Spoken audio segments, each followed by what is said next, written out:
Desde 1977, una galaxia muy lejana ha regalado al universo algunas de las películas de ciencia ficción más innovadoras, además de otras no tan memorables, todas repletas de detalles que incluso los fans de la Guerra de las Galaxias, los espectadores más comprometidos del planeta, tardaron décadas en encontrar, desenterrando detalles que estuvieron ocultos por años como un viejo caballero Jedi exiliado esperando que la siguiente generación lo localice. A veces confirman que sus corazonadas eran ciertas, pero a veces solo pueden adivinar.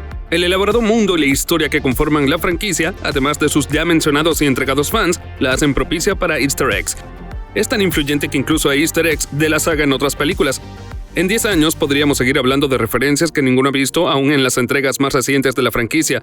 Por ahora, aquí hay 2 easter eggs de Guerra de las Galaxias que llevan años existiendo. ¿Los viste? En El Imperio contraataca, C-3PO le dice a Han Solo que tiene problemas para comunicarse con el halcón milenario, porque I don't know where your ship learned to communicate, but it has the most peculiar dialect. Cuando se estrenó en 1980 parecía una frase desechable diseñada para socavar la fe exagerada de C-3PO en sus habilidades de traducción que saca a relucir siempre que puede. Pero la historia sobre esa frase, que se reveló casi 4 décadas después, gracias a Han Solo, una historia de Star Wars, la precuela sobre las aventuras de Han, del soldado imperial a contrabandista y a rebelde. También conocimos a la versión joven de su enemigo Lando Calrissian y al droide navegante de Lando, L3-37. A diferencia de otros, L3-37 se hizo a sí misma, literalmente. Se hizo a partir de componentes de diferentes droides. Es más sensible y obstinada que otros droides, incluidos C-3PO y R2-D2. Al final, L3-37 muere en batalla, después de liberar a los droides utilizados como esclavos en Kessel. Lando y Kira cargan su conciencia en el halcón milenario y los ayuda a salir del planeta de forma segura. Volvamos al Imperio. Cuando C-3PO se conecta al halcón, en realidad está hablando con L3-37. Como está formada por tantos droides, tendría sentido que hablara en un dialecto único que ni siquiera el propio C-3PO entiende. Los guionistas de Han Solo, Lawrence Kasdan y Jonathan Kasdan, confirmaron esto en una entrevista para Slash Film.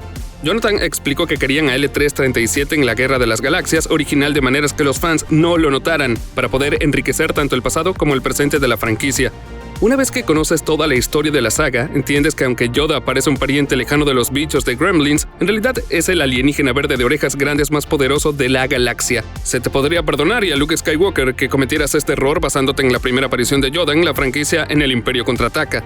En su primer encuentro, Luke no acaba de entender que Yoda es el maestro Jedi que está buscando. Solo ve a una extraña criatura del pantano robalmuerzos. Luke también se desilusiona por la humilde cabaña de Yoda, pero esta muestra el pasado de Yoda. En el libro del 2004, Inside the World of a Star Wars Trilogy, The Ultimate Guide to the Incredible Locations of Episodes 4, 5 and 6, hay una imagen de la cabaña de Yoda. Los fans señalan que las paredes parecen de metal recubiertas de barro, e hizo pensar que Yoda vive en la misma nave en la que se estrelló. Cuando se estrenó El Imperio contraataca, no estaba claro cómo acabó Yoda en Dagobah. No fue hasta una escena eliminada en La venganza de los Sith que vimos a Yoda aterrizando huyendo de Darth Sidious y del recién establecido Imperio. La cabaña y la nave en esa escena eliminada no coinciden del todo, pero sabemos que Yoda es experto en la manipulación de piezas de metal, así que es posible que incorporara partes de la nave al construir su cabaña.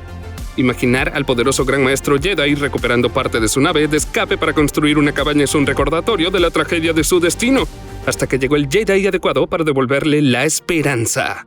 Mira uno de nuestros videos más recientes aquí. Además, más videos de Looper sobre Guerra de las Galaxias vendrán muy pronto. Suscríbete a nuestro canal de YouTube y activa la campanita para que no te pierdas de nada.